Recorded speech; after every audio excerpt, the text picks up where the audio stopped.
Make every Christmas a Holdovers Christmas, because this movie is perfect. You're gonna get me fired.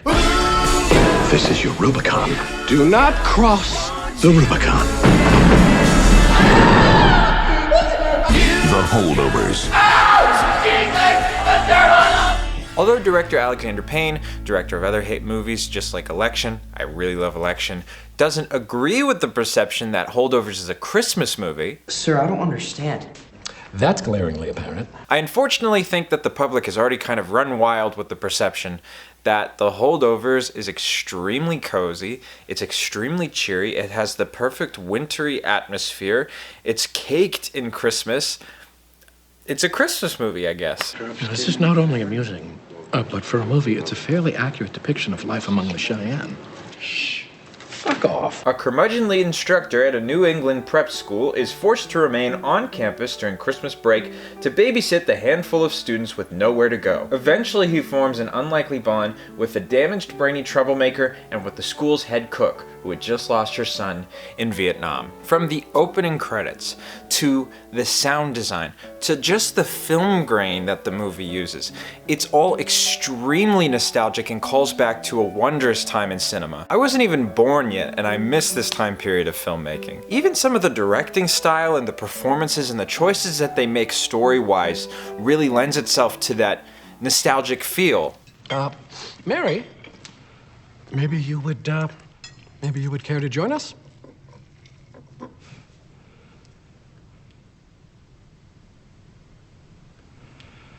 No, I'm all right. Thank you. I have a big appreciation for Christmas movies that can show the contrasting feelings of that time of the year. Charlie Brown Christmas is a good example. What makes Christmas movies so wonderful is that it does have all that cheery and wonderful and happy attitude that Christmas provides, but it also acknowledges that sometimes there are those harsh, cold parts of people that they can't get over even during the happiest times of year, and how those can meld together to make something really beautiful, and The Holdovers is just that. I think the main three stars of this movie are perfectly cast. They could not have picked three better stars. Da'Vine Joy Randolph, who has been one of my favorite actresses to see in anything. Did that light just go out? Yes, it did. Whoa! Da'Vine Joy Randolph, who won the Best Supporting Actress Academy Award for this role, and it is so deserved. You know what he said to me? He said, "Hey, Ma, look at the upside. When I get discharged, I can go to college on a GI Bill." College. And then you have Dominic Sessa, who apparently was just found at one of the schools, or maybe this school that they were location scouting at, and Alexander Payne was like, this guy's it. And he was right. I thought all the Nazis were hiding in Argentina. Stifle it, Tully. And then of course you have Paul Giamatti, who is, and I think this is the best way to describe it because you can do it both ways, Danny DeVito level perfect. Wonderful. Philistines. The friendship between Paul Giamatti's character and Dominic Sessa's character is the through line of the whole movie. It's what everything rests upon, and it works so efficiently well. It's just so beautiful. Also, fun fact, Paul Giamatti would switch the glassy contact he'd wear between eyes as a running joke. Brilliant! It's this one. This is the one you should look at.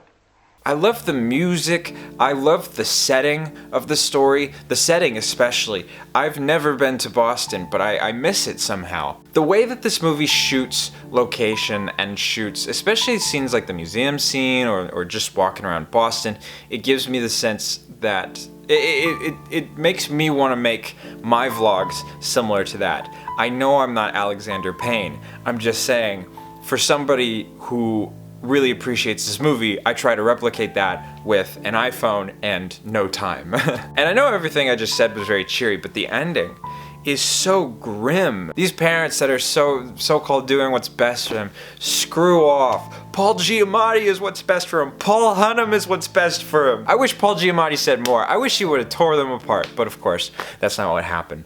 But the movie's still perfect, and we do get this great line. So I think I have the requisite experience and insight to aver that you are and always have been penis cancer in human form. And I know I just said that, like, I'm barely unsatisfied with that, but even then, the film still provides the perfect ending, the perfect goodbye between these characters that we've enjoyed watching this whole movie. Yeah. And it's so heartwarming. It's great.